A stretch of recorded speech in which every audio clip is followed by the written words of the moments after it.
of months. I'm in fuel and textiles and clothing, and for every reason under Building the sun, materials, every you reason name it. under the sun, we need to support, industrial hemp. But that's completely different than medical cannabis. Right. And the movements that we're trying to make with that. And folks truly need to learn to separate the two. Unfortunately, even some of the medical aspect and legalization is lumped together, and I don't feel like that should be as either.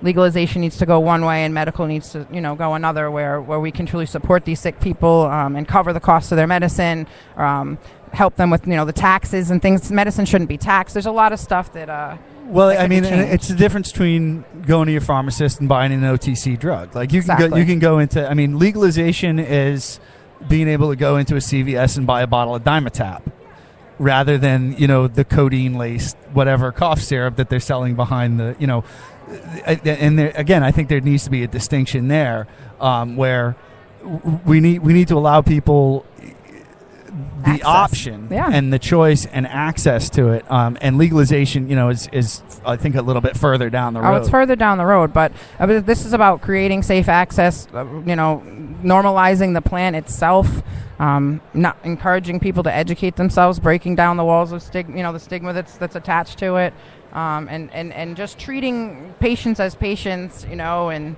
cannabis, industrial hemp is something different, but treating cannabis like cannabis medicine and taking it seriously is the name of, that's what we do. So we're every day standing up, fighting, trying to educate folks and teach them that difference in a safe and dignified environment. And it's scary for, I was friendly with a gentleman who came down with cancer, and he was looking at medical marijuana as an option, and it was kind of a scary situation for him, because him being kind of an old school guy, he was thinking about getting in his car and going down to South Providence and trying to buy a bag, and here's an older guy. He's already just come down with cancer. He's already stressed out, financial, family Absolutely. issues, and he's thinking about driving down to South Providence. It's Right. a depressing situation. Yeah, certainly. We had a situation, there's when folks are sort of turned away from their doctors and on their last leg, or desperate, or have never been involved in this movement or used this, cannabis before, a lot of the times that's what we're up against at the center. So this is all new to them. Yeah. So we're teaching them literally from the root, up of this plant, how to use it and how to advocate for themselves as patients.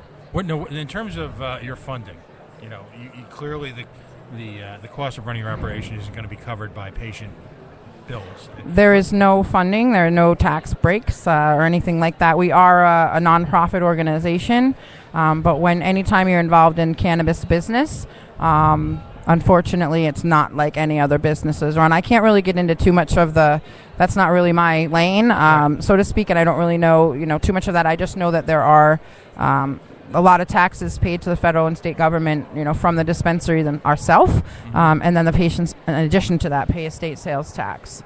And this is cannabis medicine, so I can't stress enough how that needs to change. Right. Now, so if folks want to contribute to your organization, do you have fundraisers, or is there a place that they I'm the patient outreach coordinator there, so I'm working on that sort of thing. We're actually just starting to develop some ideas for our CBD program now, and we're expanding into that. We just celebrated our 2 anniversary, actually, and our next mission is to start a big fundraiser this summer, and sort of spearhead a campaign to sort of help folks. There are organizations that we work with that help folks with initial startup fees and things like that.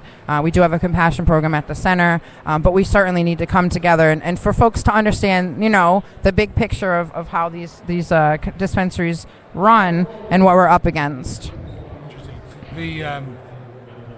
So you'll stay in touch with us on that. We'd love to help you promote. Oh, absolutely. Any type of fundraising. Please, yeah, that'd be great. If you guys want to come down, we're actually thinking about doing something this summer. So if you guys could help us be a voice, that would be amazing. Yeah, no, that's. Would that be something we could do like a video blog piece on? Absolutely. And do like a virtual tour? Sure can. That'd be great. That'd work out great. I do open house tours every Tuesday from 1 to 2, but we can absolutely set something else up if you guys want to come down, even do a live show from there, maybe even get some of our patients to go on and talk about the conditions that's helped them and spread awareness that way. Anytime that we can, that's why we're here. So absolutely, let's bridge those gaps, and anytime that we can get together and let patients be the voice, that's why we're here. That's what we're here to do, is provide a point of access, not just for them to get medicine, but for them to share their experience and their story. I'm seeing our next guest kind of chomping at the bit here, so just let him come on. Really quick, minute and a half. Tell us, where you are, how to find you on the web, Sure. Facebook, Twitter, all that stuff. Sure. So it's the Thomas C. Slater Compassion Center. We're at 1 Corliss Street in Providence, Rhode Island. The phone number is 401-274-1000. You can find us on Facebook or Twitter, Thomas C. Slater Compassion Center. Or come on down to the center. We are open again Monday through Friday, 10:30 to 6:30, Saturday, 10 to 4. Well, thank you very much, Melissa, Thanks for having joining us us and for on everything RI you're Free doing. Radio and the My Coalition. My It was our pleasure. Thank you. All right. No, yeah, seriously, we'll talk after. I'll grab my car and we'll be totally open to have you guys come down. So- Tony, we're gonna do a little music here. Let's before do our this. next- Yeah, let's go down to a track, and we're going to come back. And I believe that we have Jared Moffitt lined up, Regulate Rhode Island, frequent guest, both on the Coalition and RI Free Radio. And you're at a cannabis convention, and your guest actually shows up on time. That's when you know you're dealing with a professional. But before that, we're going to have some traveling Wilderberries. It's the Tweeter and the Monkey Man. We're broadcasting live from the Rhode Island Cannabis Convention. It's RIFreeRadio.org.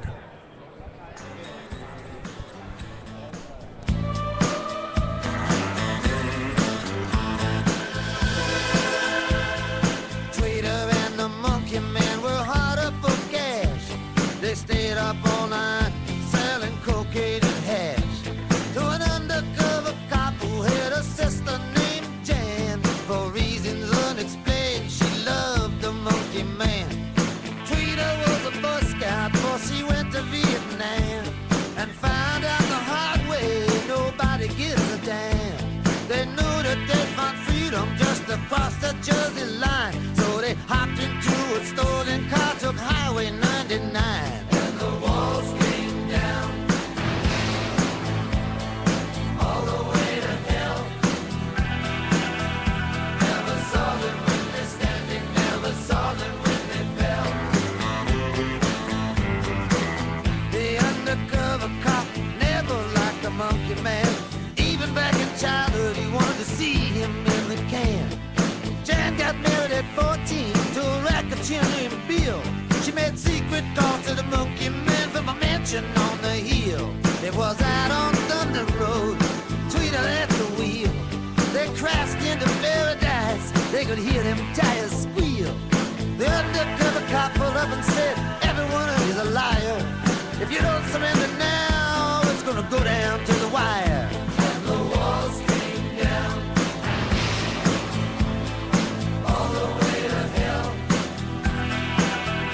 Never saw them when they're standing, never saw them when they fell.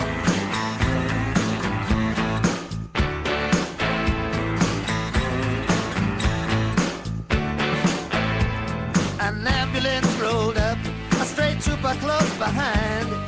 Tweeter took his gun away and messed up his mind. The undercover cop was left tied up to a tree near the souvenir stand by the old abandoned factory. Next day the undercover cop was hot in pursuit. He was taking the whole thing personal, he didn't care about the loot. Janet told him many times it was you to me who taught. In Jersey anything's legal as long as you don't get caught. And the walls came down all the way to hell. Never saw them when they're standing, never saw them when they fell.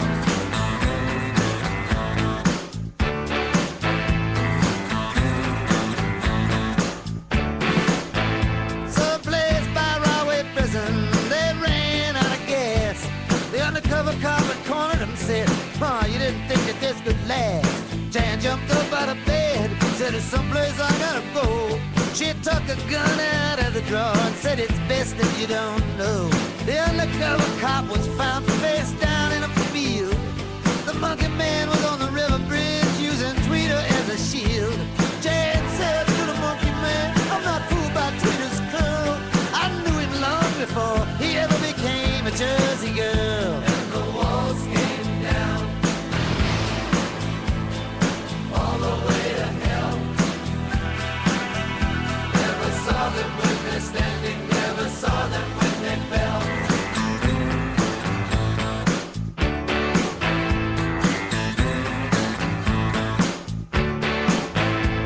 the town of Jersey City is quieting down again. I'm sitting in a gambling club called the Lion's Den. The TV set was blown up, every bit of it is gone. Ever since the nightly news show that the Monkey Man was on. I guess I'll go to Florida to get myself some sun. There ain't no more opportunity here, everything been done. Sometimes I think of Tweeter, sometimes I think of Jan. Sometimes I don't think about nothing but the Monkey Man. The walls came down. Tony Jones here, Rhode Island Free Radio, online at rifreeradio.org, coming out of the legendary Traveling Wilderberries. You know, you of course had Tom Petty, George Harrison, Roy Orbison, and the other guy. Wasn't it somebody from ELO? Yeah, just the other all guy. All my life, I've been the other guy. I just want to make a statement in support of the other guy. All the other guys out there. We are broadcasting live from the Rhode Island Cannabis Convention. You still have time to come down here and have a good time. I'm the guy who says, they say, give me more cowbell. Okay? Of course, if you can't catch the convention today, Pat, P.O. Taxpayer, you and I will be here. We're going to spend the Lord's Day. We're going to spend our Sunday right here behind this very table. At the High Church of Cannabis. Are those folks here today as well? They are, yeah. I have seen Ann out there. Explain for a second, Tony, as the only ordained minister at this table right now, explain to us the High Church. I just trying to get I was an altar boy for 11 years, all right, which probably explains a lot, okay? But this is a family show, so explain how the religion and cannabis work together. Well, you know, as an ordained minister, as a long-suffering Quaker, every time I go in and do my silent reflection, I also try to figure that out. Excellent. Well, Dave, Tony, I wasn't aware that you were a Quaker. I am, yeah. It's a very peaceful religion. I don't wear all black just because I'm hip. Or because it's slimming. And as Tony says, what do we like to do here? We like to scare the squares, right? And that we do. And speaking of, Dave, how's that for a segue? Bring us into our next segment. All right, coming up on our podcast here, rifreeradio.org, and the Coalition is going to welcome Jared Moffitt. Jared Moffitt is the head honcho, main driving force, the Chief Water Buffalo, High Exalted Ruler, the laser-focused site of the Regulate RI movement that is pushing for complete legalization of recreational cannabis here in the state of Rhode Island. I want to get the nomenclature correct here. So, Jared, welcome to RI Free Radio and the Coalition. Thanks for having me.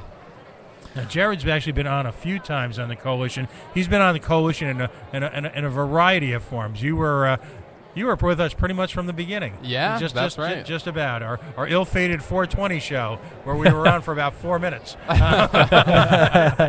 That was a magic moment. But Dave nailed it. Jared is the point man, really, for a coalition of folks, you know, coming under the umbrella, if you will, of Regulate RI, who are supporting through both the legislative process and the moral process, if you will. And he is the moral compass of this movement. Tell us about your organization. We've got a different crowd listening today, and tell us where we're at in forms of legislation. Yeah, so Regulate Rhode Island is a statewide coalition of organizations, citizens, community leaders who believe that our current policy of prohibition has just been an abysmal failure. And the sensible solution is to regulate marijuana like alcohol. So that's what we're trying to do. We've got a bill in the legislature. It's got a lot of sponsors and co-sponsors, and we're supporting that bill, and we're hoping to get it passed this year. Now, let's go down, if you will, the litany of evils that are propagated by the continued prohibition of cannabis. I mean, first of all, let's talk about the public health issues. It's interesting because we just had the folks from the Slater Center on talking about all the wonderful effects of legalized medical cannabis. Now let's talk about some of the public issues when you have a black market, a wide open marketplace, if you will, of unknown. I mean, literally people are dying in Rhode Island, aren't they? Absolutely, yeah. People are being given marijuana laced with other drugs. They're being offered other dangerous substances. They don't know what they're getting. They don't know the potency of it. They don't know if it was sprayed with pesticides. And so by regulating it, you actually can make it safer. You can test it and label it so people know what they're getting.